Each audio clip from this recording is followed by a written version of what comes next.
काय रे, त्याचं घर, त्याची गाडी, त्याचं यश बघून तुला स्वतःचं आयुष्य भिकारी वाटायला लागले? का तुलना करतोय स्वतःची जगाशी? लक्षात ठेव, सूर्य आणि चंद्र दोघेही चमकतात, पण आपापल्या वेळी. त्याची वेळ सकाळी होती, तुझी वेळ अजून यायची आहे.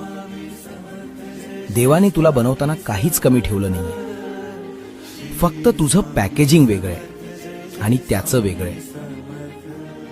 लोकांना कॉपी करू नकोस, कारण तू एक मास्टरपीस आहेस, ज्याची दुसरी प्रत या ब्रह्मांडात उपलब्ध नाही. तुझ्या बोटांचे ठसे जसे कोणाशी जुळत नाहीत ना, तसंच तुझं नशीब सुद्धा कोणाशी जुळणार नाही. स्वतःवर प्रेम करायला शिक, भिवरू नकोस. मी तुझ्या